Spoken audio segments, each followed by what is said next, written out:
लिख दिए।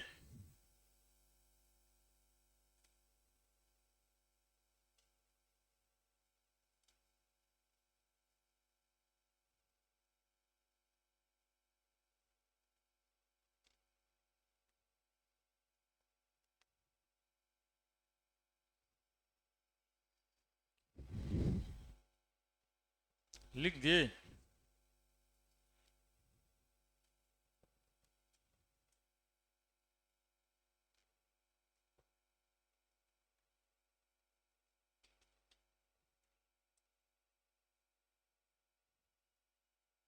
बनाए थे।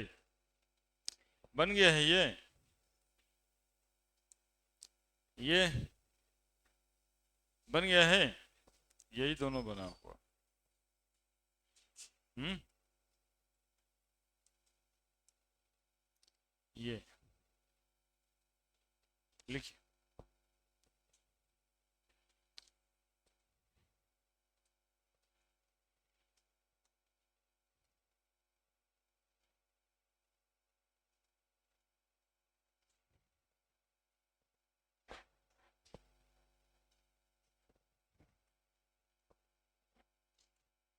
एनसीईआरटी का एक्सरसाइज हो गई।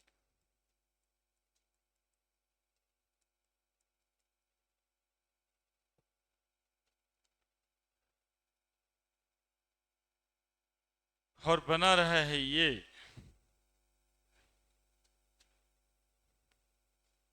तुम ही बनाएगा।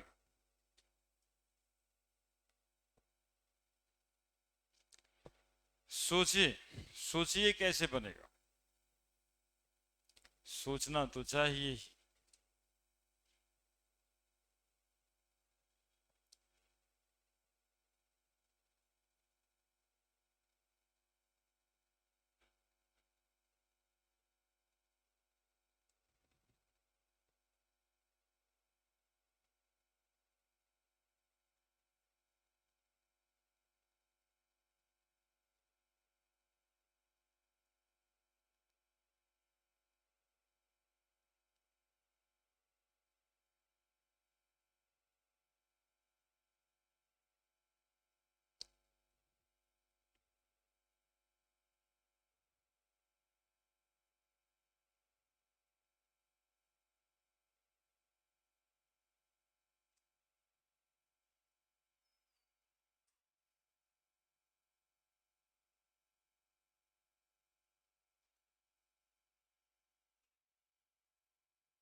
नहीं बन रहा है क्या?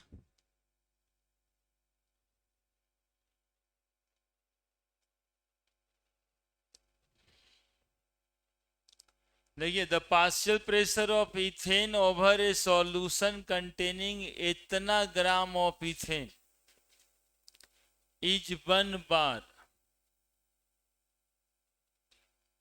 एक बार प्रेशर पे इथेन उसमें प्रेजेंट है 6.56 into 10⁻³ the solution containing 5.00 into 10⁻² gram ethane. Then what shall be the partial pressure on this gas. कह रहा है कि गैस पर एक बार प्रेशर है तो इतना ग्राम डिजोल्व है। तो इतना ग्राम डिजोल्व यदि है तो कितना प्रेशर लग रहा होगा। तो वेरी सिंपल। अभी इसी का ना फॉर्मूला पढ़ रहे थे। कितना मास डिजोल्व किया? 6.56 इंटू 10⁻³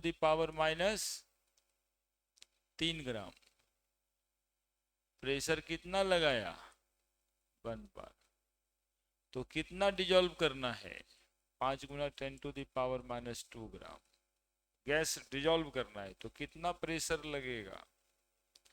तो P1 बाई M1 बराबर P2 बाई M2। P1 एक मॉलिक्यूलर मास 6.56 इंटू 10⁻³ P2 नहीं पता, M2 लगेगा 5 गुना 10⁻²। क्या बन तो गया? P2 बराबर 5 गुना 10⁻² बटा 6.56 इंटू 10⁻³ कितना आ रहा है?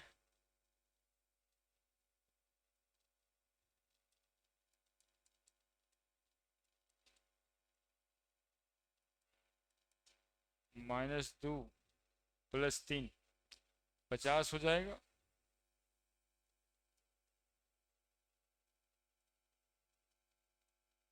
7.6 बार हो गया।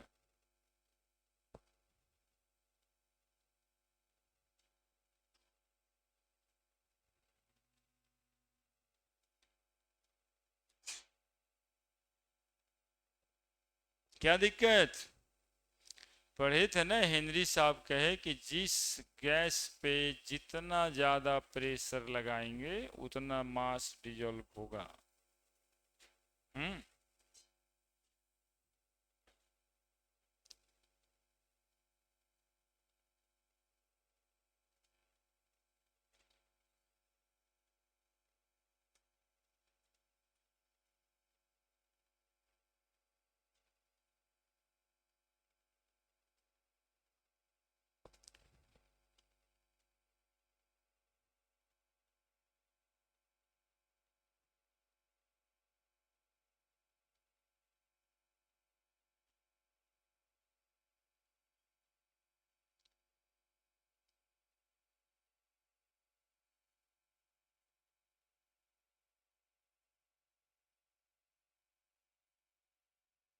पढ़े?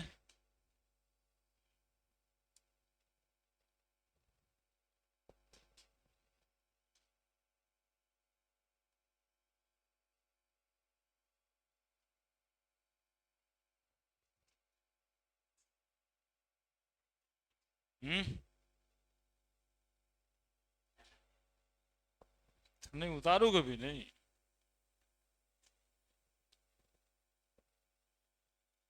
ये भी सवाल आपके एनसीईआरटी के एक्सरसाइज का ही है। मतलब हम न लिखे तो तुम भी न लिखो, मन ऐसे करता है नहीं।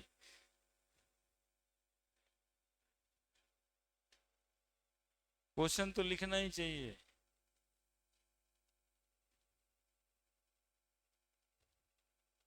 क्वेश्चन लिखना चाहिए, एक दो बार पढ़ना चाहिए, तब हम लोग समझाएंगे तो समझ आएगा।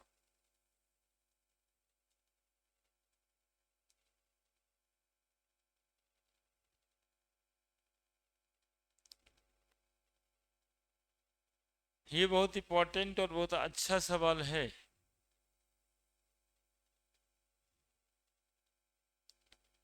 तो जो आप लोग से पैसा देने पे भी नहीं बनता है।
खाने पीने आ गया नहीं।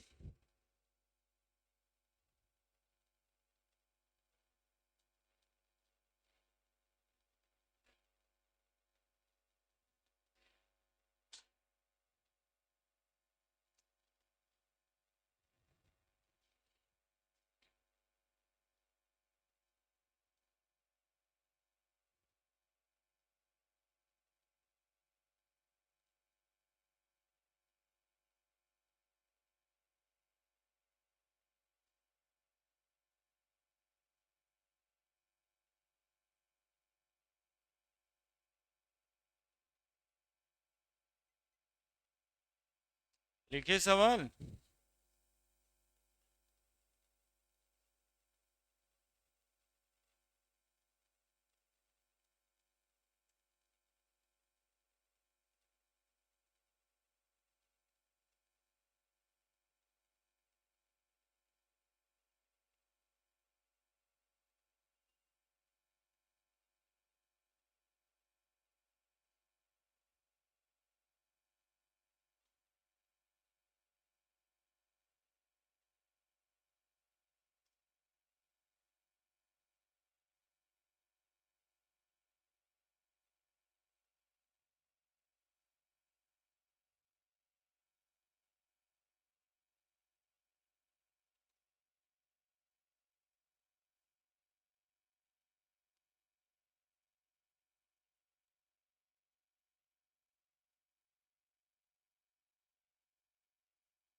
उतार नहीं पाए।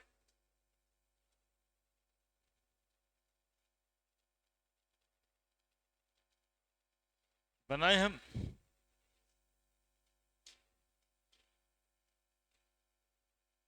देखिए क्या कहता है। The air is a mixture of number of gas. ठीक ही है, एयर तो एक मिक्सचर है ही। The major components are oxygen. Major components are oxygen. Major components are oxygen and nitrogen. Approx proportion of 20%, 79% by volume at 298 kilo। यानी कि पहले लाइन में ये सिर्फ कह रहे हैं कि एयर में नाइट्रोजन होता है और एयर में ऑक्सीजन होता है। नाइट्रोजन 79% अप्रॉक्स और ऑक्सीजन 20%। ये तुम लोग जानते ही। ये दो लाइन वैसे ही साफ हो गया। पढ़ा है क्वेश्चन तो उस दो लाइन में तो कुछ दिखाई नहीं दे रहा है, ये यही लिखा है और ये तो हम लोग को पता ही है। The water is in equilibrium with air at 10 atm pressure. अब लिख रहा है कि वाटर होगा और एयर और ये मिक्सचर होगा, एयर वाटर सॉल्यूशन। कितना एटीएम पे, मतलब हवा जितना भी है वाटर में सैचुरेटेड होगा, है ना, घुला हुआ होगा पूरा। कितना, 10 एटीएम। तो ये 10 एटीएम प्रेशर किस पे लग रहा है, एयर पे कि नाइट्रोजन और ऑक्सीजन पे? अरे एयर पे बोलो ना भाई। 10 एटीएम प्रेशर किस पे लग रहा है, एयर पे लग रहा है। दोनों पे 10 एटीएम नहीं लग रहा है, एयर पे कितना लग रहा है, 10। 10 एटीएम में नाइट्रोजन पे कितना लग रहा है, ऑक्सीजन पे कितना लग रहा है प्रेशर? नाइट्रोजन पे लग रहा होगा 10 एटीएम का 70 9%, और ऑक्सीजन पे लगेगा 10 एटीएम का 20%। तो यहाँ पे 10 गुना 79/100, 7.9 एटीएम किस पे लगा? नाइट्रोजन पे। और 10 गुना 20/100 2 किस पे लगा? ऐसे ही लगता है, ठीक है। प्रेशर जो है वो अमाउंट के हिसाब से बढ़ जाता है ना। एटमॉस्फेयर में एयर पे 10 एटीएम प्रेशर लगाएंगे और एयर से नाइट्रोजन और ऑक्सीजन को डिजोल्व होगा, तो नाइट्रोजन पे 7.9 एटीएम लग जाएगा और ऑक्सीजन पे 2 एटीएम। अब लिखा है Henry law constant for oxygen 3.30 into 10⁻7 mm, और Henry law constant for nitrogen 6.51 into 10⁻7 mm। इतना सब कुछ क्वेश्चन में दिया हुआ है। पूछ क्या रहा है? Calculate the composition of this gas in water, यानी एयर वाटर का जो सॉल्यूशन है इसमें नाइट्रोजन कितना प्रतिशत है और ऑक्सीजन कितना प्रतिशत है ना। हवा में दिया है कितना प्रतिशत है, लेकिन हवा से पानी में घुलने के बाद नाइट्रोजन कितना प्रतिशत है और ऑक्सीजन प्रतिशत नहीं, या कितना अमाउंट है, दैट इज कितना मोल फ्रैक्शन है। तो पूछ रहा है मोल फ्रैक्शन ऑफ ऑक्सीजन, ठीक है। कहाँ? मोल फ्रैक्शन ऑफ ऑक्सीजन किस चीज में? In water. और mole fraction of nitrogen in water. Formula सामने दिख रहा है क्या? P बराबर KH into mole fraction of oxygen. P 7.9 ATM, KH 6.51 into 10⁻7 mole fraction of oxygen. तो मोल फ्रैक्शन ऑफ ऑक्सीजन बराबर 7.9 एटीएम, उधर mm लिखना है। क्या लिखेंगे? एक एटीएम में 760 mm होता है ना। तो 7.9/6.51 इंटू 10⁻, कितना 7? 10⁻7।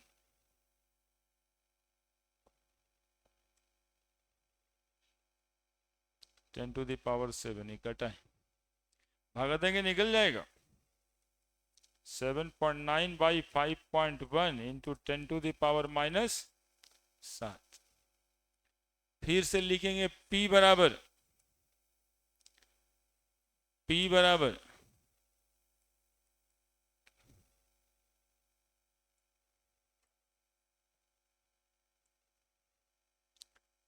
KH into mole fraction nitrogen का। अरे क्या क्या किए, लिखना था ऑक्सीजन, वैल्यू लिख दिया नाइट्रोजन का 7.9। रुकिए थोड़ा गड़बड़।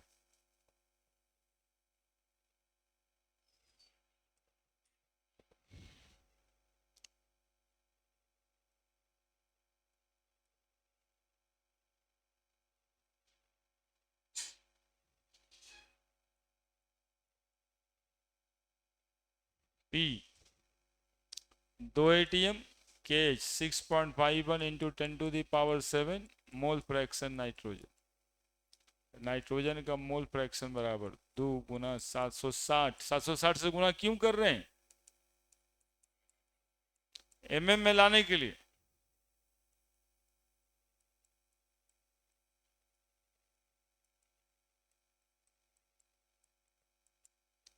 भागा देके कोई बताइए।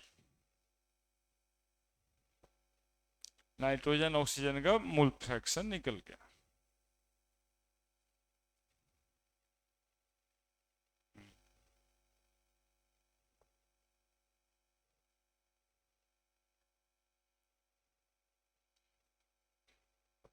भागा गुना करना पड़ता है यार।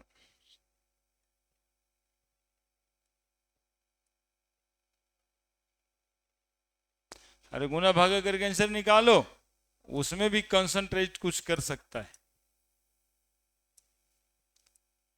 ऐसे बनाते कुछ रहता है, उतारते कुछ रहता है। 6004 आया। 6004 डिवाइडेड बाई 3.30, 1819। ठीक है यार। हम्म।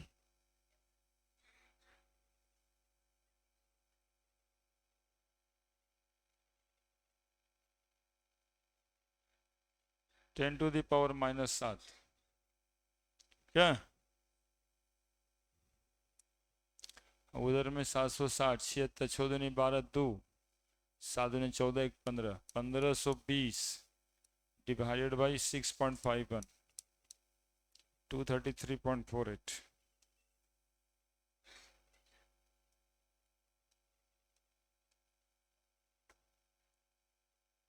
हो गया।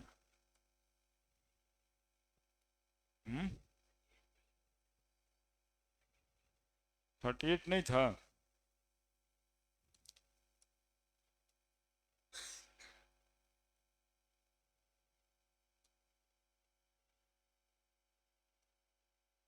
हम्म। अरे पढ़ लो पढ़ लो। अरे नहीं तो बैग बोरिया बांध के गाँव।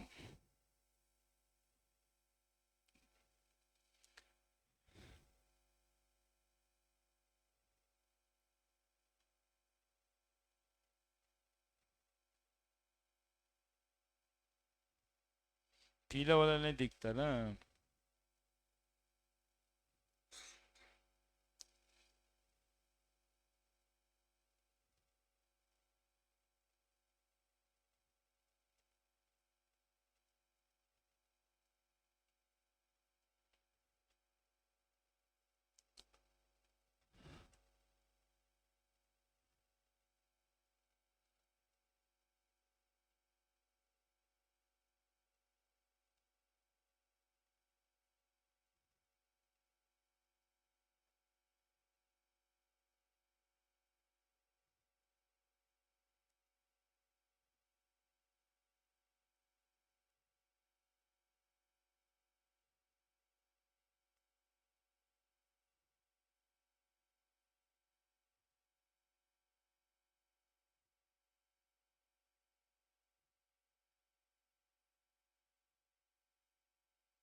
कहाँ एक्सचेंज कर गई, बराबर दिख रहा है। एक्सचेंज एक्सचेंज कर रहा है, पहले भी कर रहा था।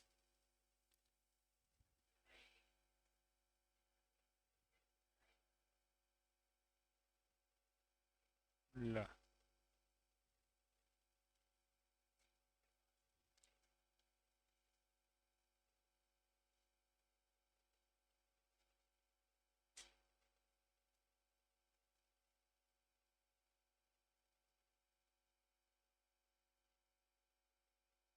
पहले ठीक आ रहा होगा भाई। एक एरर है, बहुत एरर है।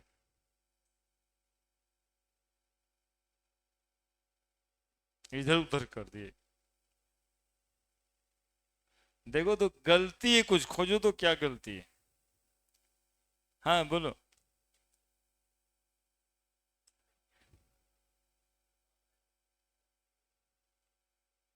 या कैसे सही होगा?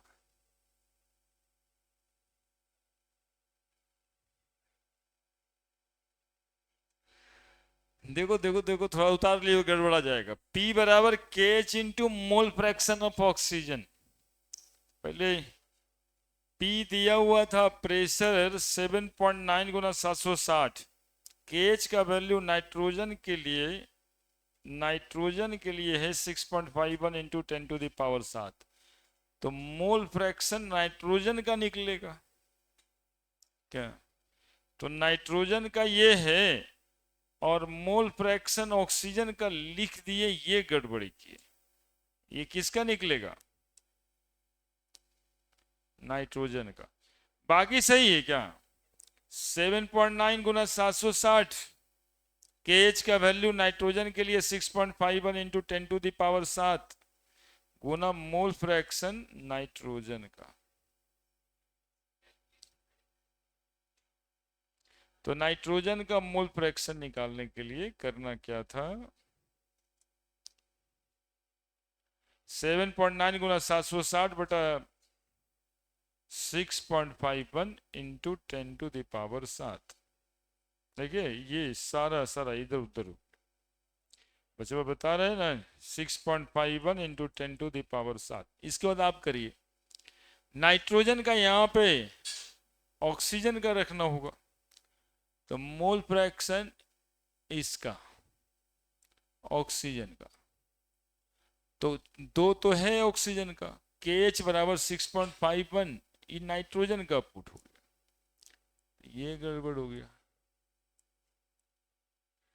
हाँ देखो, तुम ध्यान नहीं देते हो यार, तो मेरा ध्यान भी इधर उधर हो जा रहा है। ध्यान देना था ना सर, क्या लिख रहे हैं आप? 3.30 इंटू 10⁻7 गुना मोल फ्रैक्शन ऑक्सीजन का, मोल फ्रैक्शन ऑक्सीजन का 2 गुना 760 बटा 3.30 गुना 10⁻7। दोनों का आंसर आप निकालिए। ठीक है, छोड़ देते हैं। ठीक होगा, भागा ही देना है यार।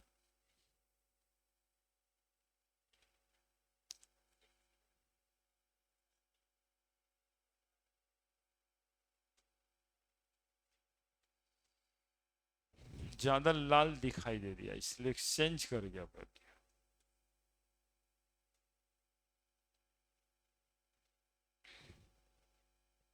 अब कल गुना भाग करेंगे, 7.9 मल्टीप्लाइड बाई 760, 6004 डिवाइडेड बाई 6.51, 922.27। सही है जी, 922.27 इंटू 10⁻⁻7, और वो आ जाएगा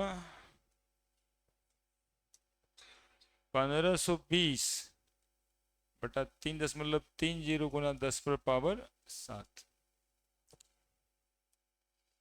1520 डिवाइडेड बाई 3.30, 460.60 इंटू 10⁻⁻7।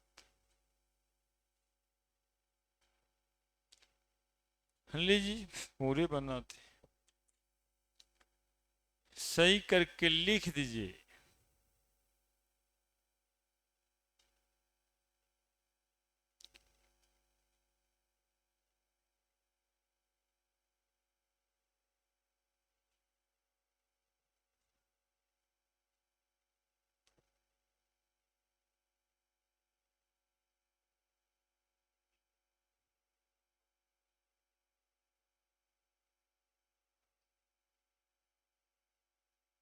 हो गया?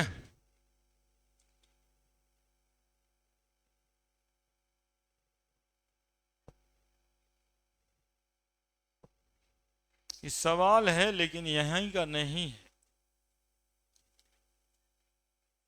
ये सब सवाल यहाँ डाले।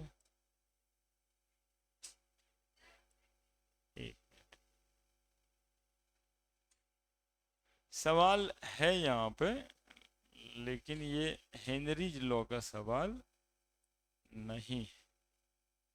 लो बना दो जी, बना दो, ये झूठे टंगते जाएगा। कहाँ बैक करना था? और पीछे लो लो।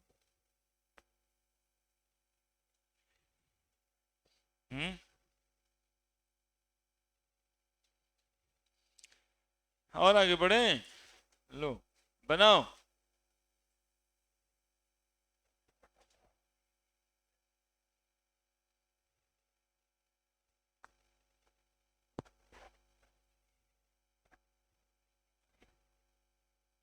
पर ml होगा,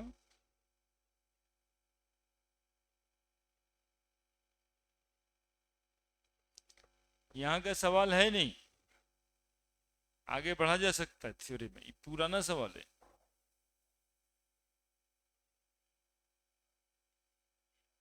है ना।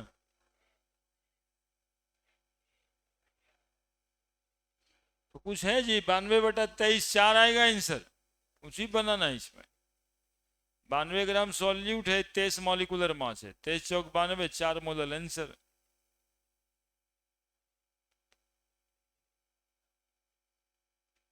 देखो इसको भी नहीं आ रहा,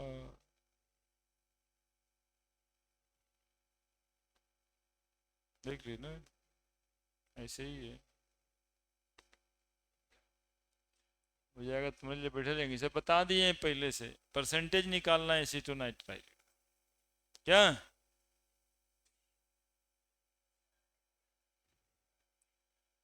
लिखो, जल्दी से लिखो ना, तो लिखता भी नहीं है भाई, लिख के घर पे बनाना यार, बता चुके हैं ऐसा सवाल।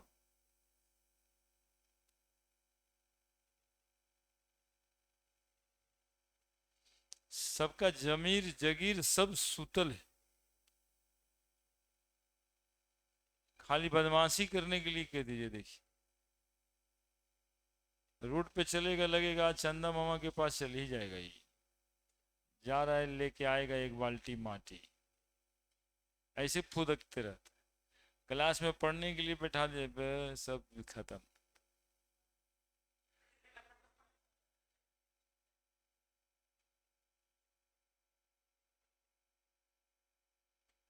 हाँ? लो अगला,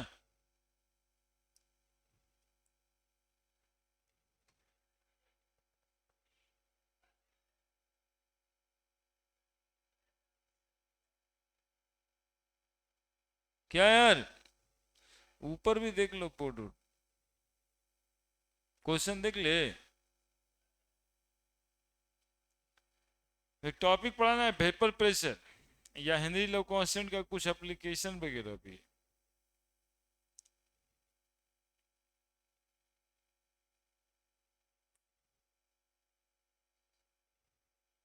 अभी तक ना लिखा ही मतलब 4 लाइन का सवाल था, 4 बार आगे बढ़े हैं, फिर पीछे आए।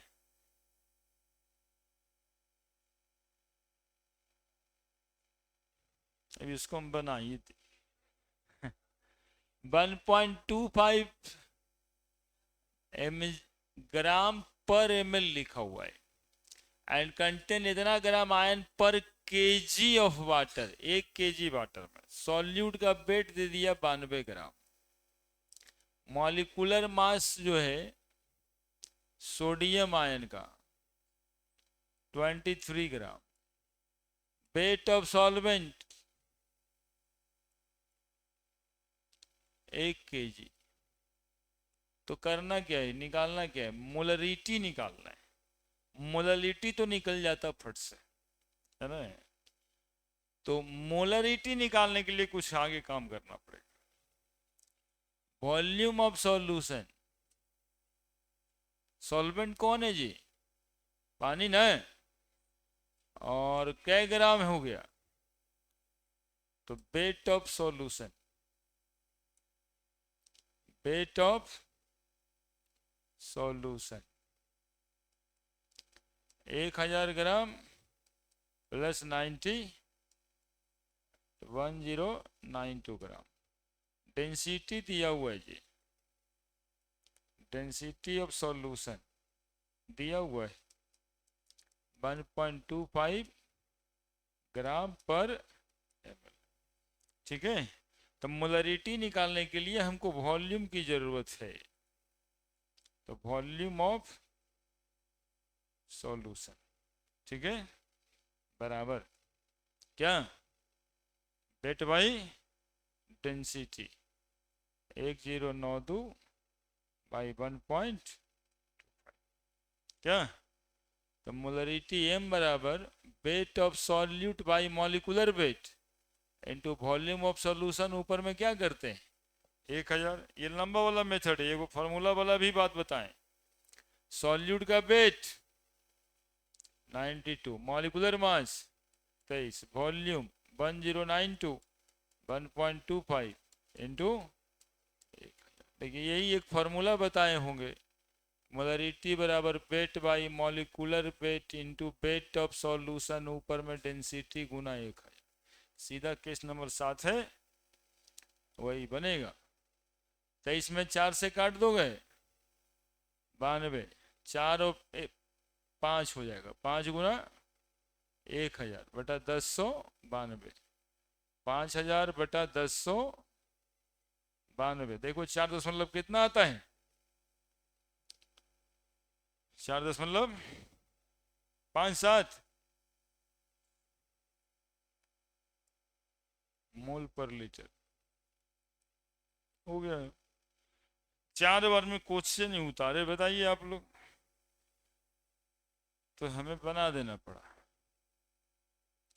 थक गए।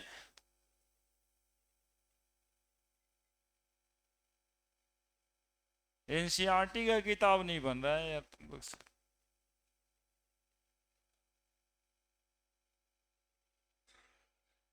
छोड़ दिया, उसमें सिमिलर क्वेश्चन रहता ही नहीं है। सिमिलर रहे भी तो उसको भी बनाइए, क्वेश्चन रिपीट नहीं होता उसमें।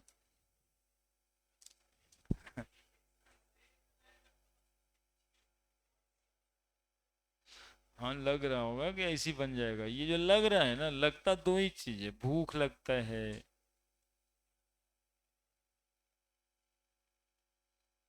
लगने से पढ़ाई नहीं होता, लगता है कि बन जाएगा, बनाइए उसको।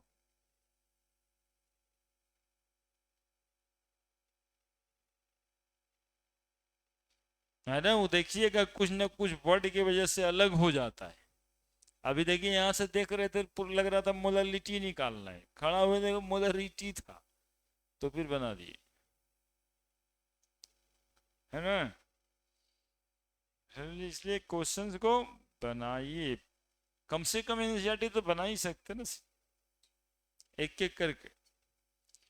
मिनिमम एनसीईआरटी, मैक्सिमम तो कुछ भी हो सकता है, लेकिन मिनिमम एनसीईआरटी। मिनिमम काम नहीं कीजिएगा, कमजोरी रह जाएगा।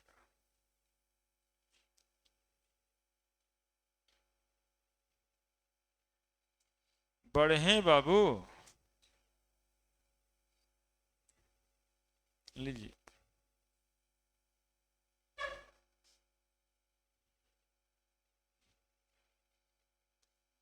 पता नहीं ई बोर्ड से ऊ बोर्ड में 4 कोई क्वेश्चन नहीं बना था, इसलिए कैरी चिक हो रहा है molarity. Molarity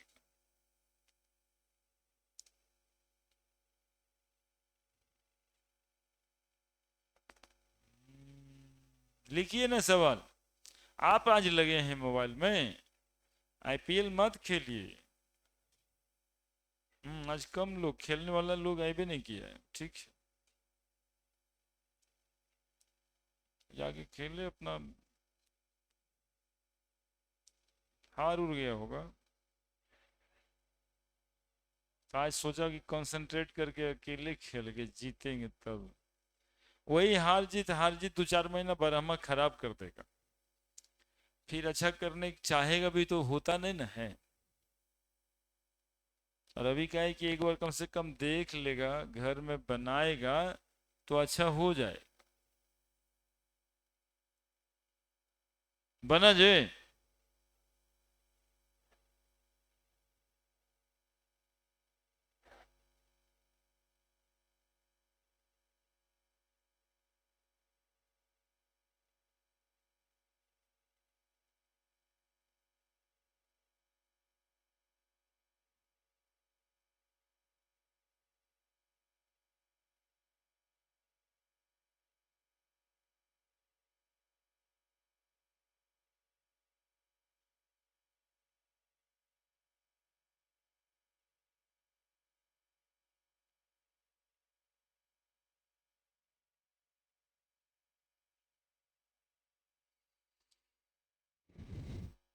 Calculate the mass percentage of aspirin, acetyl salicylic acid in acetonitrile when 6.5 gram of acetyl cyclic acid dissolve in 4.5 gram 450 gram acetonitrile. बड़ा सवाल है जी। परसेंट बाई मास बराबर क्या फॉर्मूला पड़े, weight of by wait of solution into 100। Solute का wait कितना कितना जी, और सॉल्यूशन का वेट है ना यही ना, मल्टीप्लाइड बाई 100। 6.5 पाई 4 5 6.5। बोलो, अरे बोलो, देखो पीछे वाला हमको बताएगा कितना आंसर, 1/45। बोलो नहीं है सर, ना बोलेगा, कुछ नहीं बोलेगा। हाँ? नहीं ठीक है, 6.5 काट दिए रे बच गया 1/45। नहीं सही, गजब हालत है यार, मतलब ये भी सही नहीं ना। हाँ देखिए, गुना 100 है ना, तो 6 से 50 आ जाएगा ऊपर, और नीचे 4 5 6.5। कितना आ रहा है 13 पॉइंट, ठीक है। 13 कहाँ से जाएगा,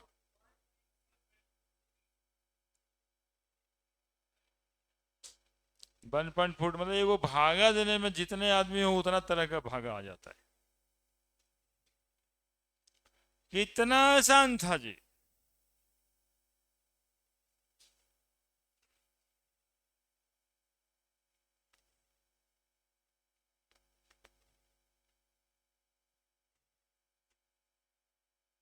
बड़े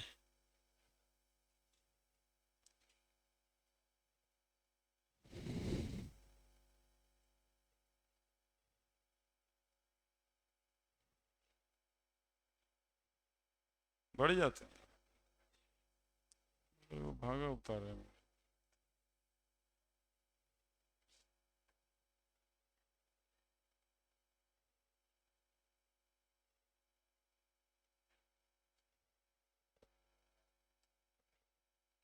लीजिए,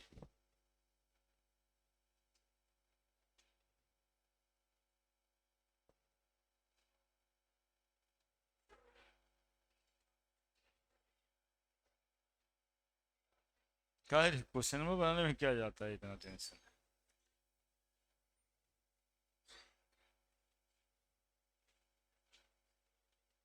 हम्म, क्या होता है, नालॉर्फिन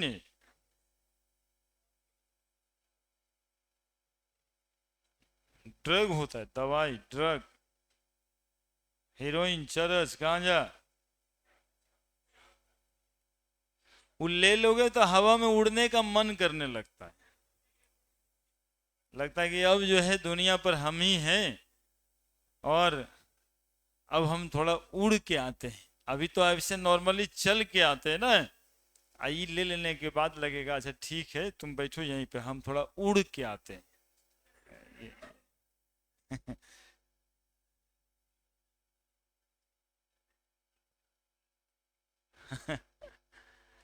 Nanorphine similar to morphine used to combat withdrawal symptom, narcotic user dose of, हाँ ये सही है, नालॉर्फिन जनरली गिवन 1.5 मिलीग्राम, है ना। इतना सब बात बनाया है, सिर्फ एक डोज पड़ रहा है। एक्चुअली में ये सब दवाई है, हंसने वाली बात नहीं है, ये सब एक्सट्रीम पेन होने पर दिया जाता है ना। ये सब ऑपरेशन के समय में सुई के रूप में दिया जाता है बेहोश करने के लिए, ठीक है।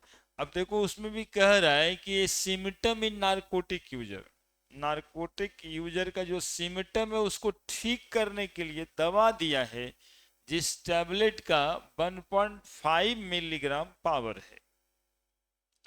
अब पूछता है कैलकुलेट द मास ऑफ इतना molar aqua solution required for the above dose. आपके पास एक सॉल्यूशन है इतना मोलर, है ना, तो इतना मोलर सॉल्यूशन से वो 1.5 mg देने के लिए मास सॉल्यूशन का कितना लेना पड़ेगा ये पूछता है।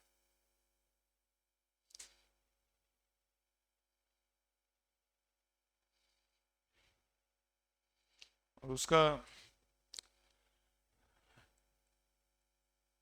नालोरफिन का फार्मूला है C9H21NO3।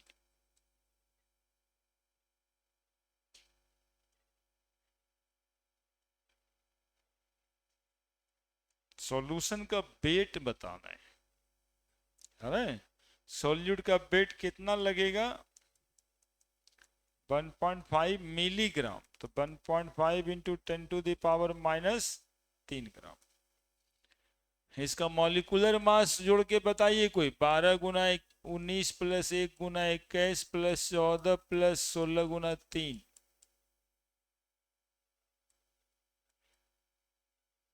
गुना करके बताइए।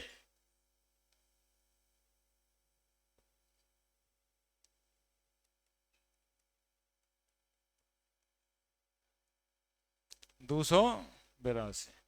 मोललिटी का फॉर्मूला था weight of solute by molecular weight of solute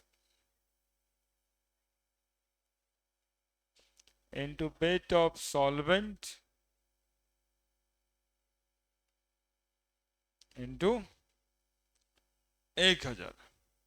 molality solution का दिया है 1.5 इंटू 10⁻³ सॉल्यूट हमें निकालना है 1.5 इंटू -3 ग्राम। मॉलिक्यूलर वेट है 282, सॉल्वेंट का वेट नहीं पता, ऊपर में 1000। ये पूरे का पूरा कटता हुआ दिखाई दे रहा है, दे रहे हैं क्या? ये भी मिलीग्राम मिलीग्राम साफ हो गया। हाँ क्या?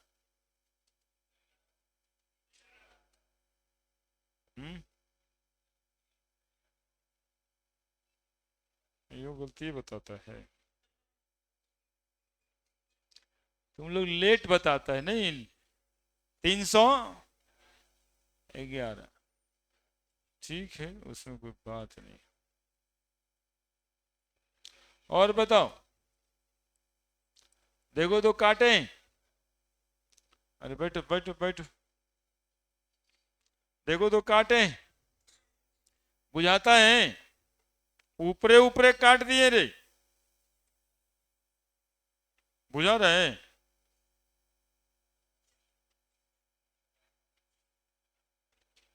बाकी आंसर बताओ।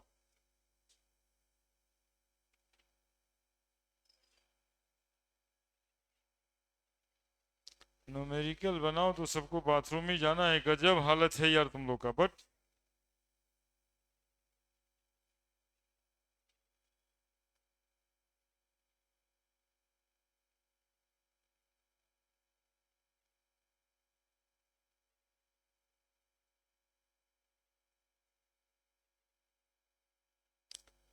कितना आया?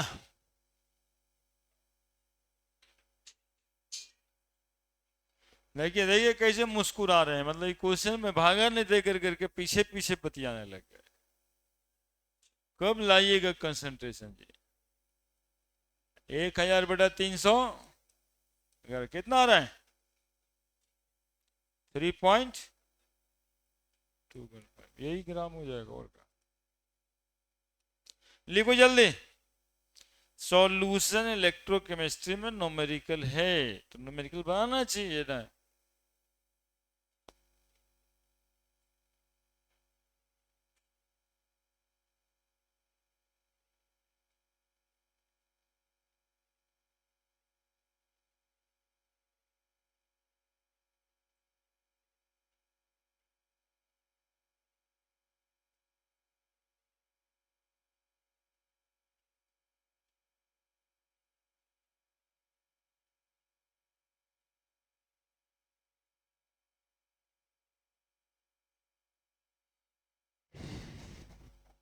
हो गया।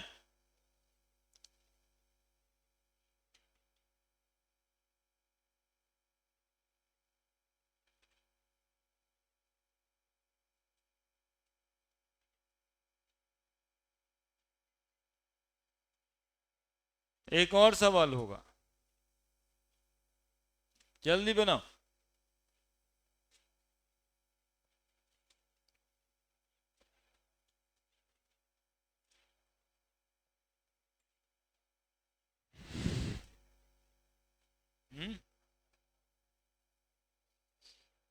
Calculate the amount of benzoic acid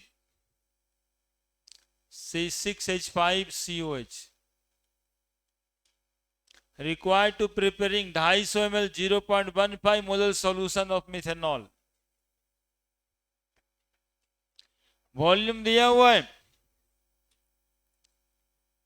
250 ml, molarity दिया हुआ है 0.15 और C6H5COH का मॉलिक्यूलर मास निकालना है।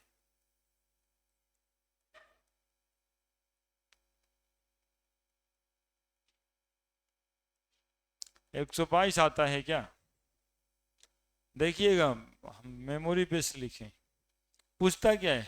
अमाउंट ऑफ बेंजोइक एसिड यानी सॉल्यूट का वेट पूछता है। मोलरिटी बराबर फॉर्मूला होता है weight by molecular weight into volume ऊपर में 1000।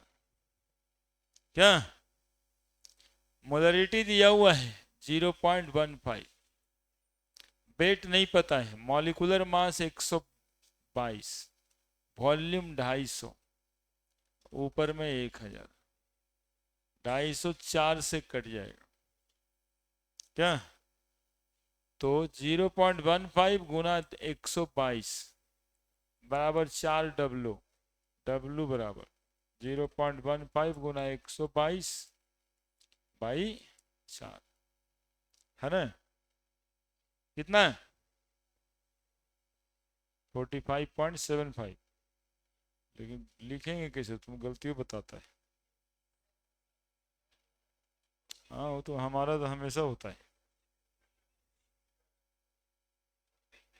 हाँ ये सही है 4.57।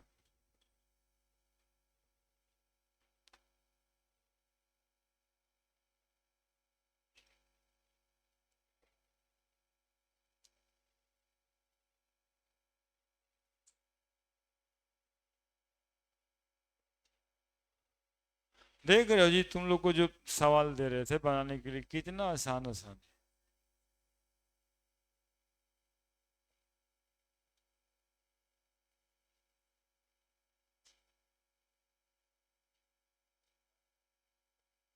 किसका फॉर्मूला लिखे हैं ये? अरे वाह, तो होश में है लड़का।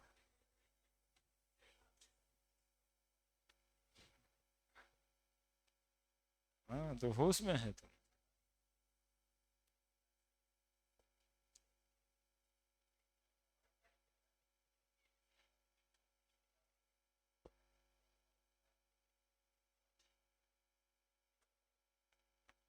वन 122। ऐसे हम राम वाला र लिखने का कोशिश किए, बार बार 2 बार राम लिख, 122 हो गया।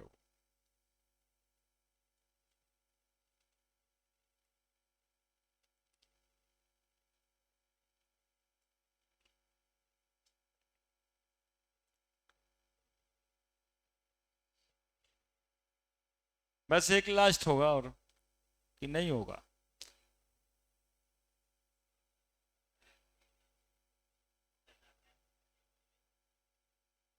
अभी कहाँ, अभी बहुत बात करना है। हेनरी लो कांस्टेंट, देखिए मिल गया। उतारे जल्दी से।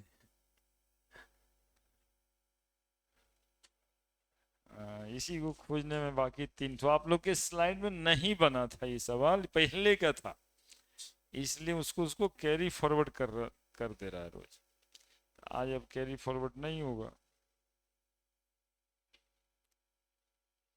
ये भी एनसीईआरटी का ही क्वेश्चन होगा। हेनरी लो कांस्टेंट 298 केल्विन, 760 mm, 2.35।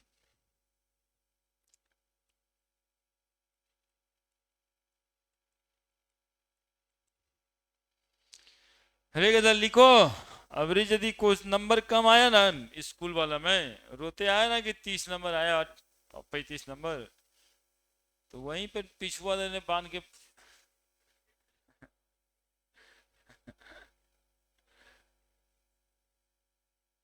एनसीईआरटी किताब कैसे पढ़े, पूरा का पूरा किताब पढ़वा रहे हैं, एक एक क्वेश्चन करवा रहे हैं। अब किसे,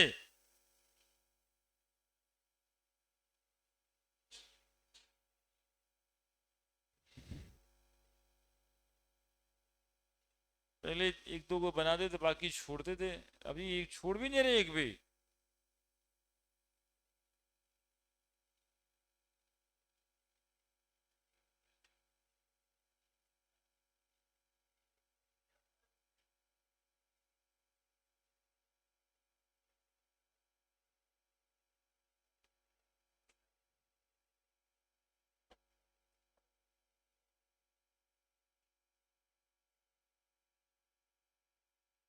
बन गया।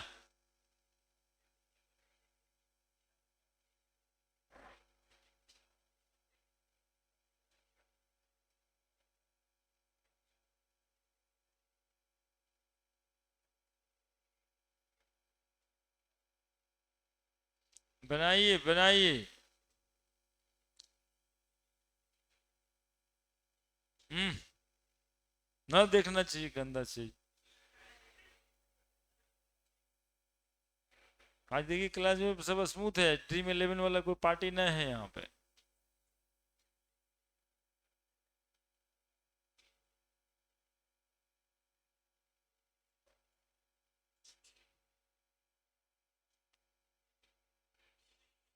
लिखे Henry law constant for the molality of methane in benzene, solution methane in benzene बनाना है। इतना केएच का वैल्यू दिया है 4.27 into 10⁵ mmHg। Calculate the solubility of methane in benzene at 298 Kelvin under pressure 760 mmHg। कह रहा है कि 760 mmHg पर मीथेन को बेंजीन में कितना अमाउंट घुला सकते हैं, जबकि केएच मीथेन का ही है। तो मोल फ्रैक्शन निकाल देंगे, मोल फ्रैक्शन बेंजीन का निकल जाएगा, वही ना सॉल्युबिलिटी होगा उसका। इस सॉल्युबिलिटी निकालने के लिए आप क्या निकाल दीजिएगा? हाँ, सॉल्युबिलिटी किसी भी टर्म से वैसे निकल सकता है, मोल फ्रैक्शन से, मोलरिटी से, मोलरिटी से, है ना। चूंकि हेनरी लॉ में सामने मोल फ्रैक्शन पड़ता है तो मोल फ्रैक्शन निकाल देंगे। ऑप्शन वाले क्वेश्चंस के लिए बता रहे हैं कि उसमें देखना पड़ेगा कि ऑप्शन किस चीज में दिया है। क्या फॉर्मूला है? P बराबर इंटू एक्स, P बराबर KH बराबर इंटू मोल फ्रैक्शन। करना क्या था यार?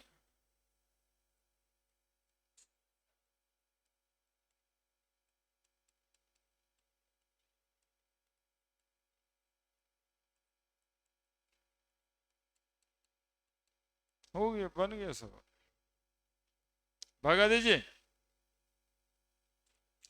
नीतीश कुमार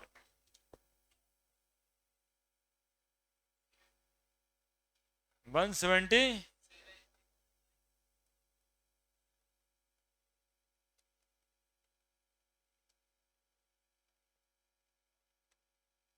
यही मोडालिटी आंसर देगा तो फिर अलग हो जाएगा। ये मोल फ्रैक्शन है ना, इसके आंसर में अब देखना होगा कि वो क्या दिया है। इसका मोडालिटी भी निकाल सकते हैं।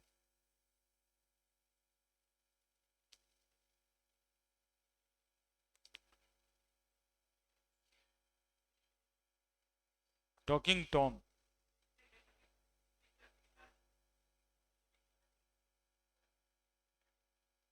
जब आजकल चौथा में बुतरू खेलता है, तीसरा में।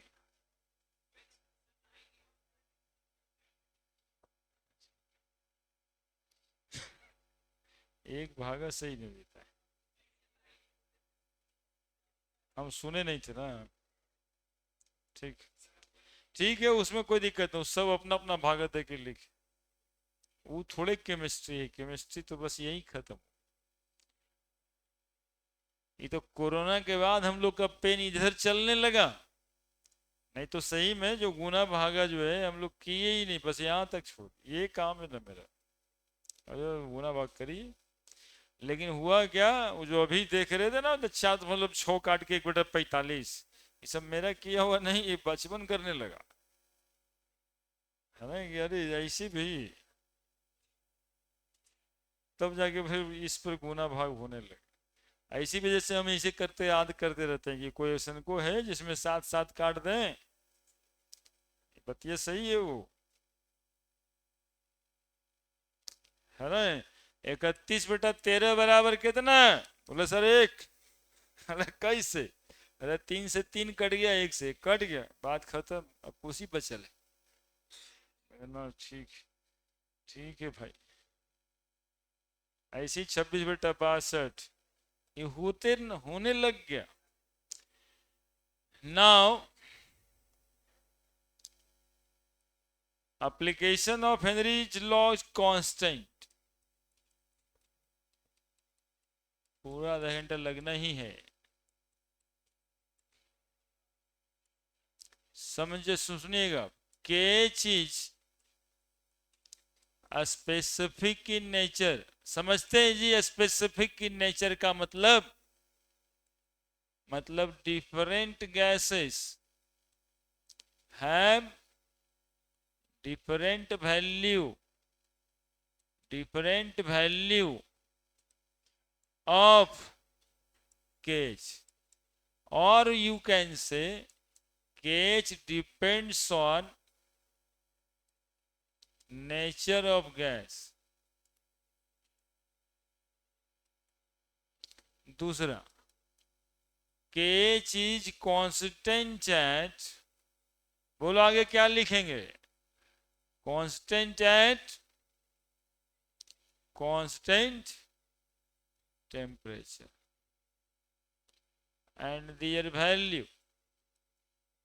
and their value increases with increase of temperature, increase of temperature। Temperature बढ़ाने से केएच का वैल्यू बढ़ेगा। ऑल्सो देखिएगा जी, टेम्परेचर बढ़ाने से सॉल्युबिलिटी गैस इन लिक्विड, पूछ देंगे तब क्या होगा बताओ? टेम्परेचर बढ़ाने से गैस की सॉल्युबिलिटी, पिछले दिन पढ़ के गए हो, घट जाएगा। इसी में एग्जाम्पल दिए थे कि ठंडा को कोई गर्म करके पीता है क्या? कोको कोला का बोतल आज ले जाइएगा और कढ़ाई में चढ़ा के ओट दीजिएगा, लेकिन दूध ले जाइएगा तो जरूर गर्म कीजिएगा। लेकिन ठंडा में ऐसा नहीं किया जाता और करना भी नहीं चाहिए, क्योंकि उसमें जो डिजॉल्व गैस है सब बाहर निकल जाएगा। तो टेम्परेचर बढ़ाओगे तो सॉल्युबिलिटी, वो सब लिखने में लग गया। अरे यहां देखो ना पहले, तीसरा, फ्रॉम इक्वेशन 1 and 2, देखो क्या करेंगे, टेम्परेचर बढ़ाएंगे, केएच का वैल्यू, टेम्परेचर बढ़ाएंगे, सॉल्युबिलिटी घटेगा। आने की केएच का वैल्यू जब ज्यादा होगा तो solubility, the gas having higher value of KH has lower solubility. Very very important. The gas having higher value of KH has lower solubility. जिसका KH का वैल्यू ज्यादा होगा, जिस गैस के KH का वैल्यू ज्यादा होगा उसकी सॉल्युबिलिटी कम होगी. जिसका KH का वैल्यू ज्यादा होगा उसकी सॉल्युबिलिटी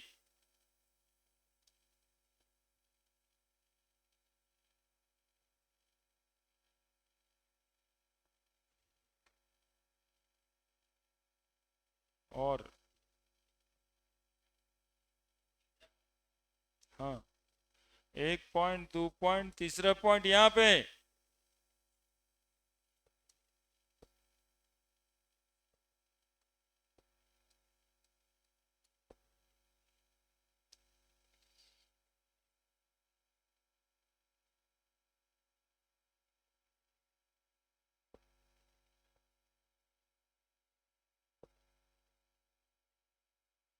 और ये बात मामूली बात नहीं है, ये आईटी का पूछा हुआ सवाल है 2 बार इधर में.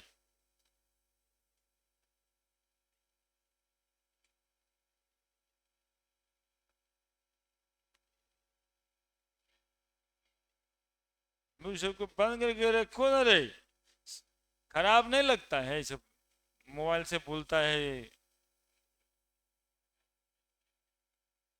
कितना चाइल्डिश बिहेवियर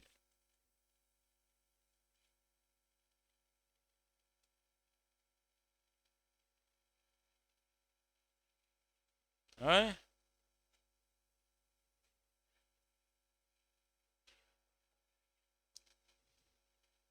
अभी बहुत है इसमें बातें करनी. अब हम लोग मछली के बारे में बात करेंगे.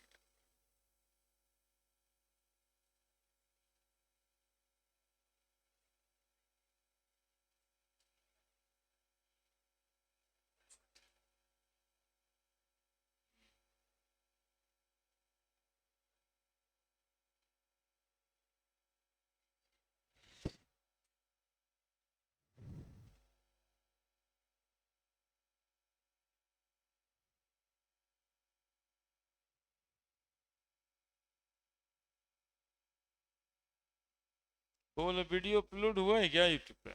मछली जल की रानी ये वाला वीडियो करप्ट हो गया है. वीडियो करप्ट हो गया.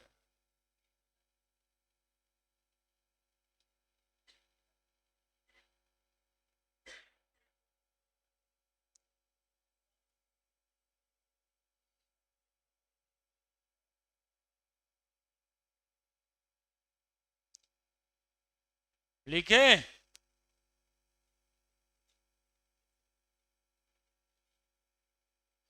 क्या समझा? टेम्परेचर ज्यादा होगा तो गैस की सॉल्युबिलिटी, बोलो बोलो आगे, जितना ज्यादा टेम्परेचर बढ़ाएंगे गैस की सॉल्युबिलिटी घटेगी. यदि टेम्परेचर ज्यादा होगा तो केएच का वैल्यू भी और सॉल्युबिलिटी कम. अब देखो इससे क्या एप्लीकेशन मिल रहे हैं कि कम टेम्परेचर पे ज्यादा ऑक्सीजन गैस डिजोल्व कर सकता है पानी में, है ना. वाटर में ऑक्सीजन गैस डिजोल्व करना है तो हाई टेम्परेचर इज प्रीफर्ड और लो टेम्परेचर इज प्रीफर्ड. तो बोलेंगे लो टेम्परेचर इज प्रीफर्ड, क्योंकि टेम्परेचर बढ़ जाएगा तो सॉल्युबिलिटी घट जाएगी. क्लियर है? अब यहां पे बात है कि मछली जल की रानी है. कौन से जल की रानी है? हमारा सवाल ये है, ठंडे जल की रानी है या फिर गर्म जल की रानी है? हाँ, तो उस लाइन में अब बदल देना है, एक लाइन जोड़ देना है, मछली ठंडे जल की रानी। ठंडा क्यों?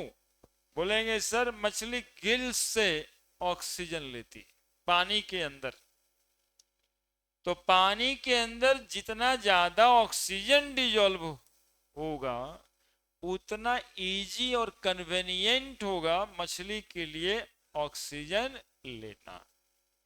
ठीक है, इसी वजह से तुमको दिखाई पड़ता होगा, गंगा जी के तट पे जाओ, 1-2 फीट जो पानी का अबव लेयर है उसमें कोई जीव जंतु दिखेगा नहीं, उसी में दिखेगा ऊपर आते फिर चला गया नीचे, ऐसा दिखता है, लेकिन उसी लेवल में रहता नहीं है। कारण है कि सनलाइट डायरेक्ट पड़ रहा है, टेम्परेचर वहां का क्या होगा, ज्यादा होगा। जैसे जैसे नीचे जाएंगे टेम्परेचर क्या होगा, कम होगा, तो कम होगा तो ज्यादा ऑक्सीजन डिजोल्व होगा तो ज्यादा अच्छा। तो इसका एप्लीकेशन में ये बात लिखना होता है। चौथा, इक्वाटिक ऑर्गेनिज्म, मछली एक एग्जाम्पल लिए थे, aquatic organism live more comfortably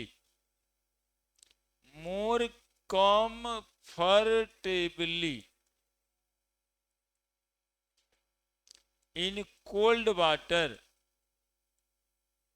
rather in hot water। क्यों? since gases are more soluble in cold water। समझा जी? अरे मछली, मछली कौन कौन जल की? ठंडे जल की रानी है मछली, ठंडे जल की रानी है।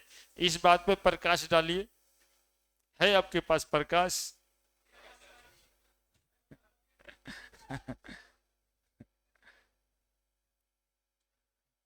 देखिए उस बात पे प्रकाश डालता है। इस बात पे प्रकाश ऐसे डाला जाएगा कि solubility of gas in liquid is inversely proportional to temperature।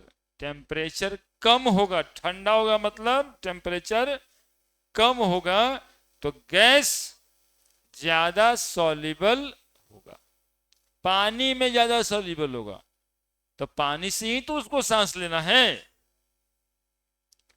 5 number लिख के खत्म कीजिए, 5, 6, 7 3 एप्लीकेशन।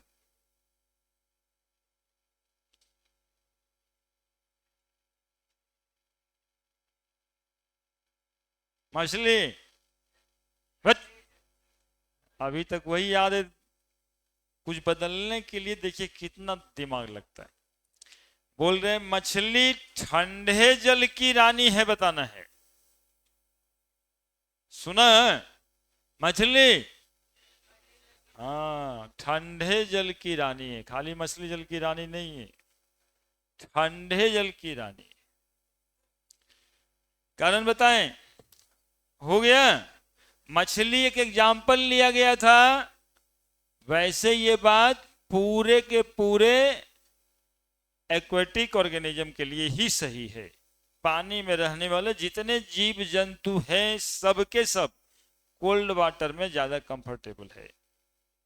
5वां, ठंडा पार्टी करना है आज, ठीक है? ठंडा पार्टी करने में जनरली देखते होंगे जब कोको कोला या थम्स अप का बोतल खुलता है तो आप देखिए होंगे कि खुलने के साथ एक दो को बदमाश रहबन करता है पार्टी में, पार्टी का मतलब उसी से था, तो बोतल हिला देता पूरा, हिला के यदि बोतल खोल दिए तो क्या होगा, पूरा का पूरा वो गैस उससे निकलेगा जो पानी को भी लेके साथ में जाएगा, तो अगल बगल में 2-4 टोके शर्ट को गंदा कर देंगे। होता है कि ना ऐसा? इसका एक वजह है, वजह यह है कि उसमें carbon dioxide gas high pressure पे डिजॉल्व किया गया है ना। हम लोग पढ़ रहे थे हेनरीज लॉ, कहे कि जितना ज्यादा गैस पे प्रेशर लगाएंगे वो उतना ज्यादा डिजॉल्व होगा। तो carbon dioxide packed under high pressure in the soft drink, है ना, ताकि CO2 उसमें ज्यादा डिजॉल्व हो सके। यदि वैसा नहीं करना है कि पानी निकल जाए उससे, तो उसको बहुत ठंडा करना है और आसानी से उसका बोतल खोलना है, तो वह स्थिर से रहेगा। बहुत ठंडा कर दीजिएगा तो सारा का सारा गैस डिजॉल्व स्टेट में रहेगा, तो वो उस तरह से निकलेगा बाहर नहीं। तो पांचवा, bottle of soda water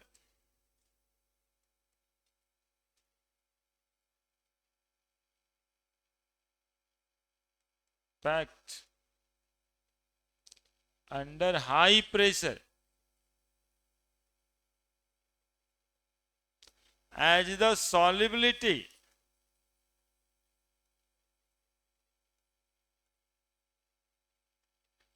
of gas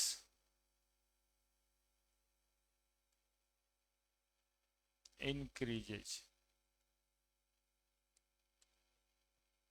छठा, लिखिए जल्दी।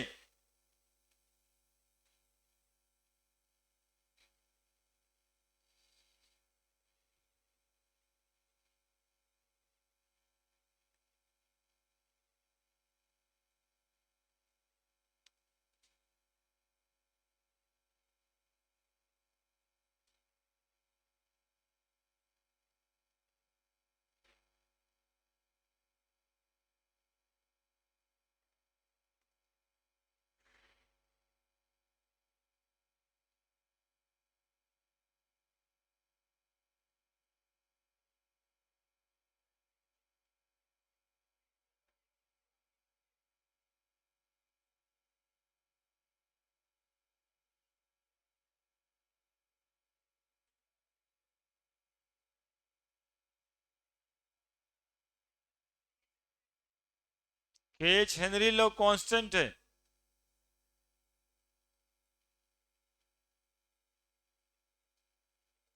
टेम्परेचर बढ़ेगा तो हेनरी लॉ कांस्टेंट बढ़ेगा। लिखा जे। अब देखिए अगला, अगला एप्लीकेशन कहता है माउंटेन पे रहने वाला लोग या हाई एल्टीट्यूड पे रहने वाले लोग जनरली मेंटली वीक होते हैं और फिजिकली वीक भी होते हैं। कहते हैं जो पहाड़ पे या एक सी लेवल से ज्यादा ऊंचाई पे रहता है वो पर्सन आपके कंपैरिजन में फिजिकली कमजोर होगा और मेंटली भी कमजोर होगा। मतलब क्यों? तो बोलेंगे कि जो पर्सन हायर एल्टीट्यूड में रहते हैं वहां पे ऑक्सीजन कम मात्रा में डिजॉल्व है एयर में। क्यों? क्योंकि प्रेशर डिक्रीज करता है हाइट बढ़ने से। क्या जी? जैसे जैसे आप ऊपर जाएंगे प्रेशर गैस का घटेगा, और जब प्रेशर गैस का घटेगा तो हम लोग के बॉडी में जब वो ब्लड में आके मिलता है, ऑक्सीजन कहां जाके मिल रहा है बॉडी में? सांस में लिए सांसें से छोड़ दिए, अरे हुआ कुछ उसका ब्लड के हेमोग्लोबिन में जाकर के मिलता है।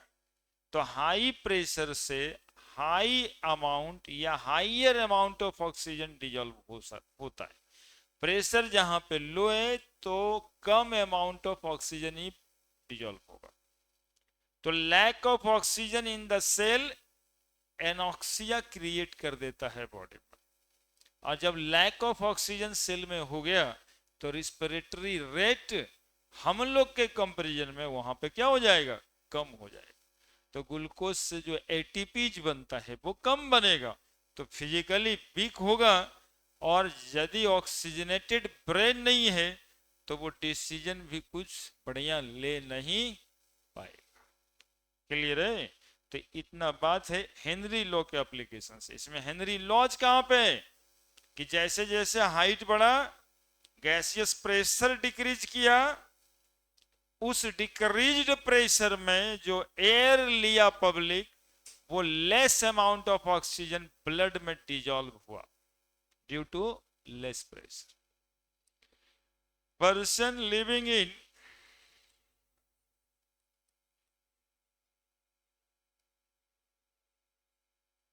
हायर अल्टीट्यूड और माउंटेन जनरली सफर फ्रॉम, लिख दें, suffer from anoxia and generally pick.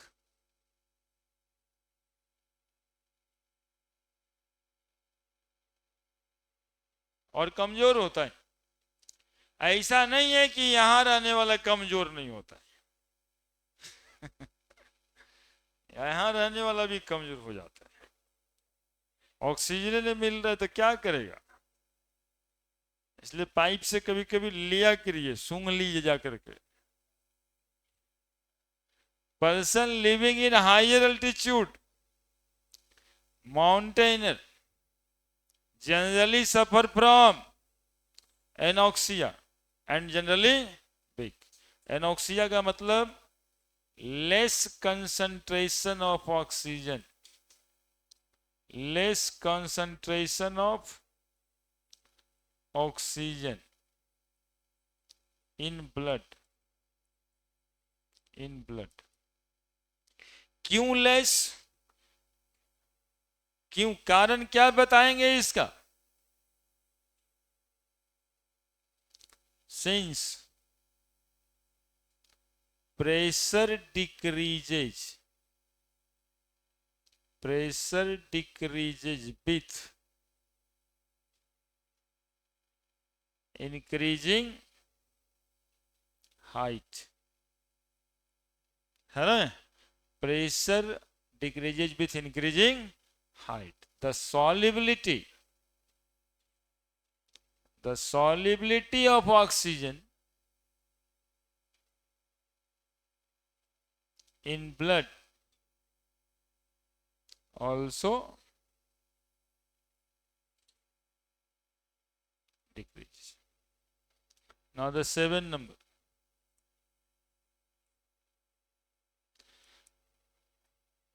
अरे गधा, कौन कहानी लेके बैठते रहता है रे, कुछ तो सीख जाओ. माउंटेन पे रहने वाला आदमी जनरली कमजोर होता है. बीमारी का नाम है नोक्सिया.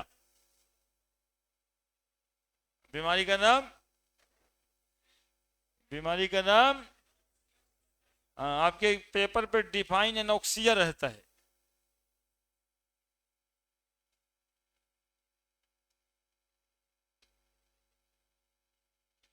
क्या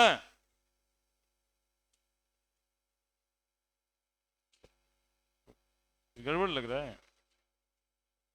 स्पेलिंग, स्पेलिंग गलती है जी.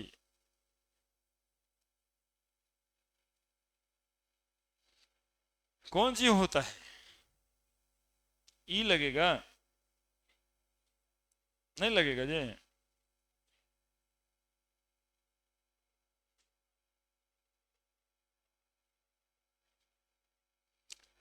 ठीक है. अब हाँ, पकड़ा ना, कुछ कुछ तो करता है. 7वां, अब देखिएगा एक कंडीशन होता है बेंड. स्कूबा डाइवर समझते हैं जी. स्कूबा डाइवर्स मतलब होता है गोताखोर, जो पानी के अंदर जाता है, गोता लगाता है. ये गोताखोर लोग देखिएगा अपने पीठ पे एक सिलेंडर लेके चलता है. जानते हैं क्यों. क्योंकि पानी के अंदर डेप्थ में जाता है ना, तो प्रेशर ज्यादा मिलता है, जिसके वजह से प्रेशर ज्यादा मिलता है, टेम्परेचर भी कम जाएगा, तो ज्यादा अमाउंट ऑफ ऑक्सीजन यानी एयर डिजोल्व मिलेगा उसको. नहीं, पानी के अंदर ड्राई मारा, ज्यादा ऑक्सीजन, ज्यादा एयर उसके ब्लड में गया, डिजोल्व हुआ. अब ये गोताखोर नीचे जाने के बाद ऊपर आएगा, तो ऊपर से ऊपर जब आएगा तो अचानक से प्रेशर जो है इंक्रीज होने लगेगा। अरे अरे गोताखोर मतलब नीचे गया है, अभी प्रेशर क्या है यहाँ पे ज्यादा, अब यही आदमी झट से ऊपर आएगा ना, आएगा। अब देखो यहां जैसे आता है तो प्रेशर क्या होता रहता है, प्रेशर यहाँ ज्यादा था यहाँ कमने लगता है, इंक्रीज है ना, मतलब डिक्रीज होने लगता है। अब ये प्रेशर जब कम होगा तो ये high amount of air exhale करेगा। बिना सिलेंडर का बात कर रहे हैं, गया नीचे बिना सिलेंडर वाला आदमी, तो ज्यादा अमाउंट ऑफ एयर चला गया उसके ब्लड में, जब वापस आ रहा है तो ज्यादा अमाउंट ऑफ एयर एक साथ छोड़ने की कोशिश कर रहा है। ऐसे केस में उसके ब्लड कैपिलरीज में बबल्स, नाइट्रोजन गैस का बबल्स घुस जाता है, जो काफी पेनफुल होता है ना। ब्लड तो ब्लड कैपिलरीज में ही चलेगा, तो अचानक से जो ज्यादा अमाउंट ऑफ ऑक्सीजन रिलीज करेगा उसमें क्या बन जाएगा, वाटर बबल्स, एंड वो अटक जाएगा ब्लड कैपिलरीज में। That medical situation is called bent. इस मेडिकल सिचुएशन को क्या कहते हैं, कैसे हुआ, कहें कि जब गोताखोर पानी के नीचे जा रहा था प्रेशर इंक्रीज हुआ था, ये इंक्रीज होने की वजह से इस गोताखोर के ब्लड में ज्यादा एयर सैचुरेट था, ठीक है, ज्यादा एयर था। जैसे ही ये गोताखोर फिर से ऊपर आएगा तो ज्यादा अमाउंट ऑफ एयर रिलीज भी करेगा, क्योंकि ऊपर जाते जाते प्रेशर क्या हो गया, घटने लगा। तो ज्यादा अमाउंट ऑफ एयर रिलीज करते समय कुछ वाटर बबल्स बन के उसके ब्लड कैपिलरीज में फंस जाता है, जिसको ब्लड कैपिलरीज का ब्लॉकेज, ब्लड कैपिलरीज का क्या कहेंगे, जो काफी पेनफुल सिचुएशन है। ये हमेशा नहीं हो, इसी के लिए एक समान रेट से इंस्पिरेशन और एक्सपिरेशन के लिए they take cylinder with them, ठीक है। ये नॉर्मल ऐसे कीजिएगा तब होगा। ये जाइएगा गांव घर में पोखरा में गोताखोर बन जाते हैं आप लोग, फट से नीचे जाते हैं फिर ऊपर आते हैं, जैसे लगते मरते मरते बचे नहीं। वैसे में एक सिचुएशन ये भी हो सकता है कि ब्लड कैपिलरीज उस समय से जो दर्द कर रहा है आज तक कर ही रहा है ना, वो वाटर बबल बन बन के फंस जाता है। इसलिए गोताखोर को सिलेंडर लेके जाना मस्ट होता है। तो सातवां application,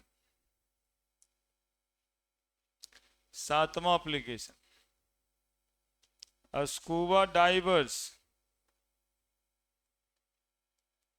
take cylinder with them.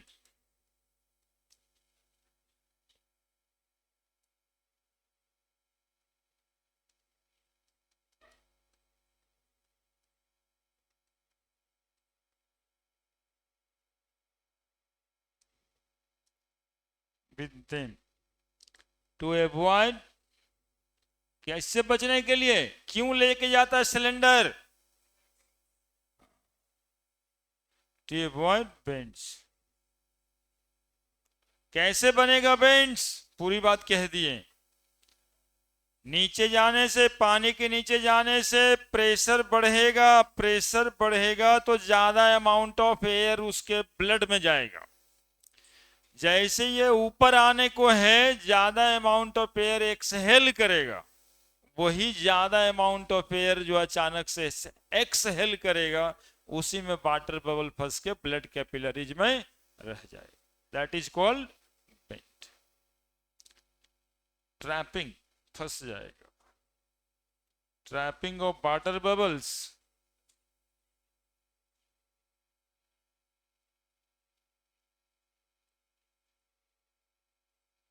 in blood capillaries, in blood capillaries, a painful biological symptom, painful situation of divers. To cope with them, he takes cylinder. To cope this situation, they take cylinder, है ना? या they took cylinder.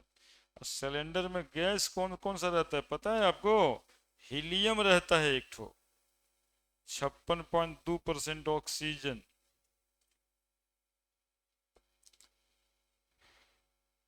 इस cylinder के अंदर gas है 56.2% nitrogen, 32.1% oxygen, 11.7% helium.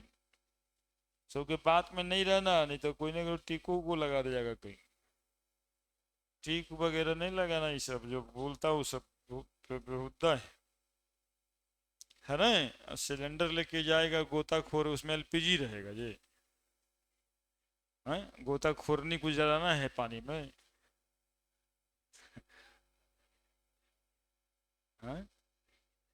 Solvent है ना? जैसे एयर, यदि केवल एयर एटमॉस्फेयर में हो जाए तो सब कुछ ऑक्सीडाइज कर देगा, जो खाना सुबह बनता है शाम में खराब हो रहा है, वो पूरे के पूरे सब खराबे होने लग जाए। तो नाइट्रोजन सॉल्वेंट का काम करेगा, नाइट्रोजन मीडियम है, एयर का मतलब नाइट्रोजन है, चूंकि 80% है ना? तो कोई भी सिलेंडर भर रहा है तो नाइट्रोजन रहेगा।